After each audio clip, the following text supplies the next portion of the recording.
Hi everyone, welcome back. We've got a brand new story to share with you, so let's begin. My name is Sean. Marriage was supposed to be about growing together, not growing apart. But somewhere between climbing corporate ladders and chasing professional dreams, Amanda and I had become strangers who share the same address. When she asked me on our 5th anniversary if we could open our marriage, I knew our relationship had already ended. She just hadn't bothered to tell me until she needed my permission to make it official. Amanda and I had gotten married 7 years ago, both of us fresh out of graduate school and hungry to make our mark on the world. She had just earned her MBA and landed a position as a marketing analyst at a prestigious consulting firm downtown. I had completed my master's in civil engineering and accepted an offer with the city's transportation department, working on infrastructure projects that would shape the metropolitan area for decades to come. Our early marriage had been built on shared ambition and mutual support for each other's professional goals. We understood that building successful careers would require sacrifices and long hours, but we believed that investing in our professional development during our 20s would create the foundation for a comfortable, secure future together. Amanda was brilliant at her job, and I found my work equally rewarding. During the first few years of our marriage, we had maintained a good balance between our professional ambitions and our relationship. We would share stories about our work days over dinner, celebrate each other's promotions and achievements, and make time for weekend adventures and social activities that kept us connected as a couple. Amanda had been attentive and affectionate during those early years, making efforts to create a warm home environment despite our busy schedules. She would plan special dinners when I had particularly stressful weeks, and always seemed genuinely interested in the details of my projects and the challenges I was facing at work. I reciprocated by supporting her career advancement, attending company events as her spouse, helping her prepare for important client meetings, and taking care of household responsibilities when she was traveling for business or working late on critical projects. We functioned as a team, each contributing to our shared success and supporting the other's individual goals. But as both of our careers progressed and our professional responsibilities expanded, maintaining that balance became increasingly difficult. Amanda's success at the consulting firm led to promotions and higher-profile client assignments that required more travel and longer hours. She was frequently out of town for week-long engagements, working with clients in other cities to implement the strategies she had developed. My own career advancement brought similar challenges. I was promoted to senior project manager and eventually to department supervisor, roles that came with increased responsibility for multiple simultaneous projects and larger teams of engineers and contractors. The complexity of coordinating major infrastructure developments meant that my days often extended well into the evening, and weekend site visits became routine rather than exceptional. The natural result of our professional success was that we began spending less time together and having fewer opportunities for the kinds of personal connection that had sustained our relationship during the early years of our marriage. Our schedules rarely aligned for shared meals. Our weekend time was often consumed by work obligations, and our conversations became increasingly focused on practical matters rather than personal intimacy. Amanda gradually stopped doing many of the thoughtful things that had characterized her approach to our relationship during our dating years and early marriage. She no longer waited up for me when I was working late, claiming that she needed to maintain a consistent sleep schedule for optimal work performance. The special dinners and surprise gestures that had once been regular features of our relationship became increasingly rare, replaced by takeout meals and perfunctory conversations about schedules and logistics. Most significantly, she seemed to lose interest in maintaining the physical and emotional intimacy that had always been an important part of our connection. When I would try to be romantic or initiate physical closeness, she would often respond with minimal enthusiasm or claim to be too tired from her demanding work schedule to engage fully in intimate moments. These changes developed gradually over the course of several years, making them easy to rationalize as temporary adjustments to increased professional demands rather than fundamental shifts in her feelings about our relationship. I told myself that once we both reached more senior positions with greater control over our schedules, we would be able to refocus on our marriage and rebuild the connection that work stress had temporarily diminished. But as our 5th anniversary approached, I began to realize that the distance between us had become more than just a temporary side effect of career building. Amanda seemed genuinely uninterested in spending time with me, even when work wasn't pressing, preferring to use her free time for individual activities or social events that didn't include me. Her lack of enthusiasm for physical intimacy had become so pronounced that months could pass without a meaningful physical connection between us. When I would try to discuss this issue, she would attribute her decreased interest to stress, fatigue, or hormonal fluctuations, always with the implication that the problem was temporary and would resolve itself without requiring any significant changes to our relationship dynamic. Our 5th anniversary dinner became the moment when these underlying issues finally came to the surface in a conversation that would change everything between us.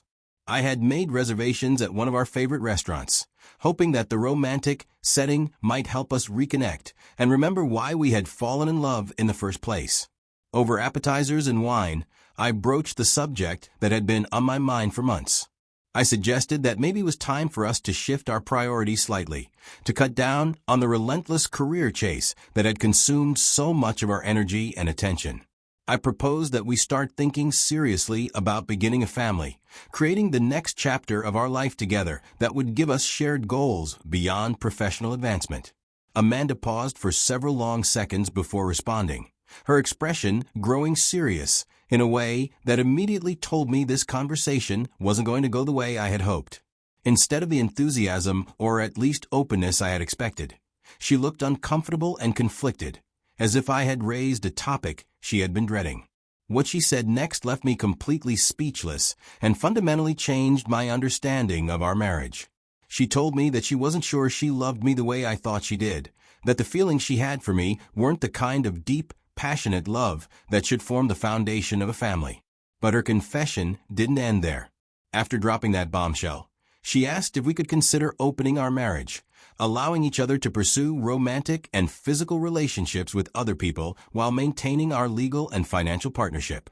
I sat there in stunned silence, trying to process what my wife of 5 years had just told me. The woman I had built my adult life around, the person I had assumed shared my vision of our future together, was essentially telling me that our marriage had become a convenient arrangement rather than a loving relationship. I didn't answer her question about opening the marriage. I couldn't formulate words that adequately expressed my shock, hurt, and disbelief at what she was proposing. Instead, I mechanically continued eating my dinner, while my mind reeled from the implications of what she had revealed about her true feelings. The drive home from the restaurant was conducted in complete silence, both of us apparently lost in our own thoughts about the conversation we had just had and what it meant for our relationship. The comfortable familiarity that had once characterized our interactions had been replaced by an awkward tension that made even simple exchanges feel forced and artificial. From that anniversary dinner forward, our house felt cold in ways that had nothing to do with the temperature.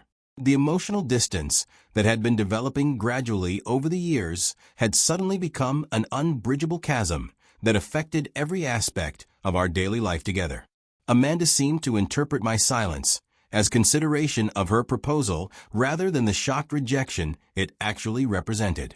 She began acting as if we had agreed to explore the idea of opening our marriage, occasionally mentioning how refreshing it might be to have the freedom to pursue other connections while maintaining the stability of our partnership. But I wasn't considering her proposal at all. Instead, I was grappling with the devastating realization that the marriage I thought we were building together had been, from her perspective, nothing more than a practical arrangement that provided financial security and social respectability, while she waited for something better to come along.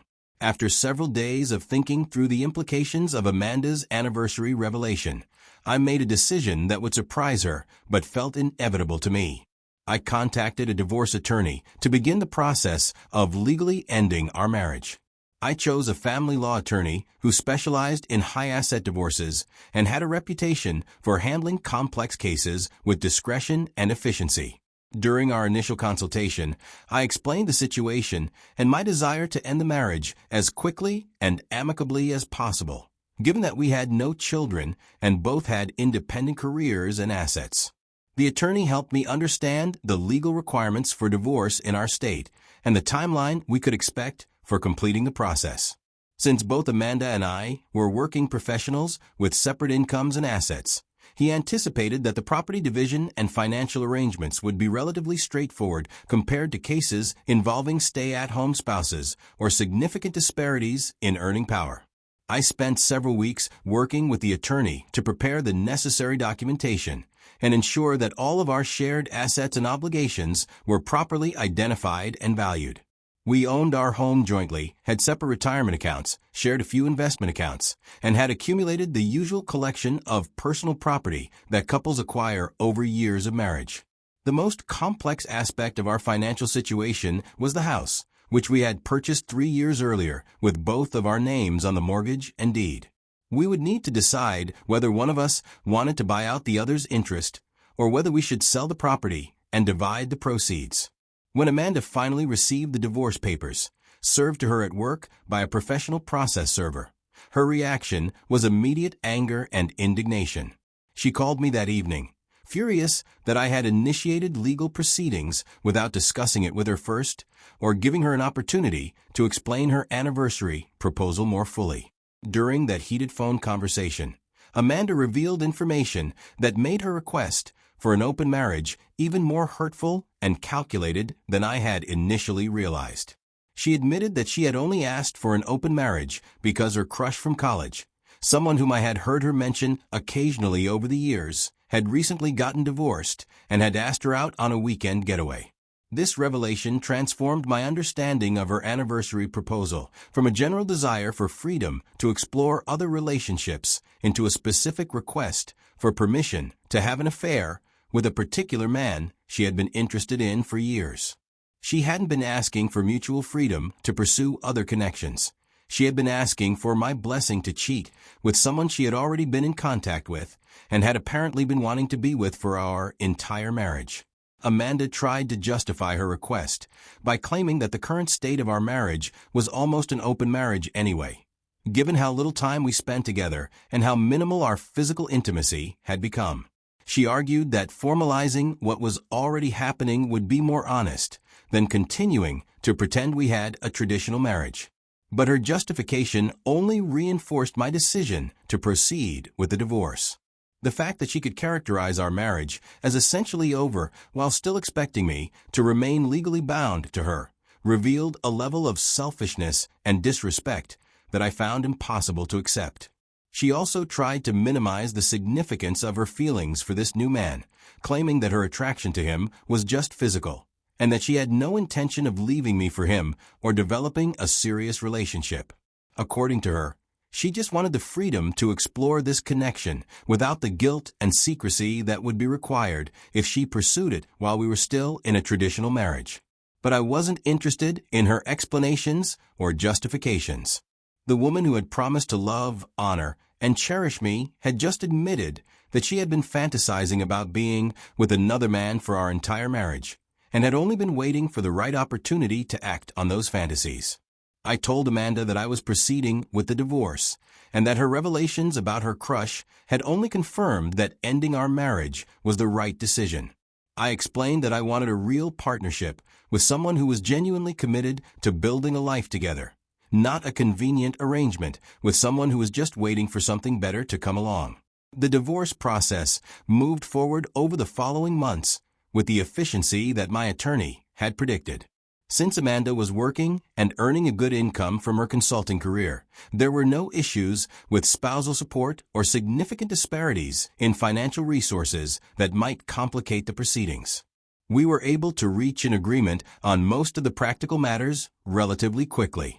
Amanda decided she wanted to keep the house and buy out my share of the equity, which worked well for me since I preferred to make a clean break and start fresh somewhere else rather than continue living in the place where our marriage had deteriorated.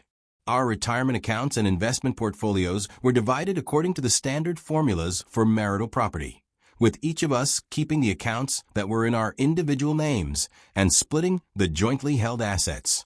The personal property division was handled through a combination of negotiation and practical considerations, with each of us taking the items we had brought into the marriage or that had particular significance to us individually. Throughout the legal process, Amanda continued to express ambivalence about the divorce, claiming that she didn't really want to end our marriage, and that we could work through our problems if I was willing to be more flexible about the terms of our relationship. She seemed genuinely surprised that I wasn't willing to consider her proposal for an open marriage, apparently believing that most modern couples were more sophisticated about these arrangements, and that my insistence on traditional monogamy was outdated and unrealistic. But even after the divorce was finalized and we were no longer legally married, Amanda persisted in suggesting that we could still maintain some kind of relationship that would give her the benefits of marriage, without the exclusive commitment that I required. These suggestions revealed that Amanda still didn't understand why I had chosen to end our marriage. She seemed to think that my objection was to the specific details of her proposal rather than to the fundamental lack of love and commitment that her proposal had revealed. I tried to explain that I wanted more than just being married on paper, that a real marriage required genuine love, exclusive commitment, and a shared vision for the future that we clearly didn't have. But she seemed incapable of understanding that her willingness to treat our marriage as a convenient arrangement was exactly the problem that made reconciliation impossible. The finalization of our divorce was both sad and liberating. Sad because it represented the official end of a relationship that had once held so much promise, and that I had invested so much of my emotional energy in building. But liberating because it freed me from the pretense of maintaining a marriage with someone who had never been as committed to our partnership as I had been. Looking back on our marriage, I can see that the warning signs of Amanda's lack of genuine commitment had been there for years, but I had interpreted them as temporary challenges rather than fundamental incompatibilities. Her gradual withdrawal from the thoughtful gestures and intimate connection that had characterized our early relationship hadn't been caused by work stress. It had been caused by her decreasing investment in our partnership as a romantic relationship.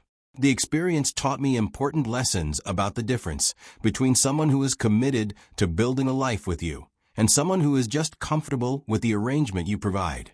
Amanda had been comfortable with our marriage as long as it served her practical and social needs, but she had never been deeply committed to me as her chosen life partner. Her request for an open marriage had been the culmination of years of treating our relationship as a convenient arrangement rather than a sacred commitment. The fact that she had a specific person in mind when she made that request revealed that she had been emotionally investing in other relationships while going through the motions of our marriage. The divorce process also showed me how important it is to have clear expectations and boundaries in relationships. Amanda seemed genuinely confused by my unwillingness to accept her redefinition of marriage, apparently believing that I should be grateful for her honesty about her feelings rather than hurt by her lack of genuine commitment. But honesty without love and commitment isn't enough to sustain a marriage. Being told that your spouse doesn't love you the way you think they do, and that they want permission to pursue other relationships, isn't the kind of honesty that strengthens a relationship. It's the kind of honesty that reveals the relationship was never as strong as you believed it to be. Today, I'm grateful that Amanda was honest about her feelings on our 5th anniversary, even though her honesty destroyed my understanding of our marriage. Living unknowingly in a one-sided relationship would have been far worse than dealing with the immediate pain of divorce and starting over. The woman who asked for an open marriage so she could pursue her college crush had done me a favor by revealing her true priorities before I wasted more years of my life building a future with someone who was never fully committed to building that future with me. Her proposal had been presented as a solution to our marital problems, but it was actually the symptom of a much deeper problem, the fact that she had never loved me the way I loved her, and had been waiting for the right opportunity to pursue someone she found more appealing. The cold house we lived in after that anniversary dinner had been cold long before that conversation took place. I had just been too invested in our partnership to recognize that Amanda had been emotionally checking out of our marriage for years, going through the motions while her heart was somewhere else entirely. When she said it would just be a one-night affair with her dream man, she was really asking for permission to officially end what had already ended in her heart long ago. What I did next, filing for divorce and ending our marriage completely, was simply acknowledging the reality that she had been too comfortable to face on her own.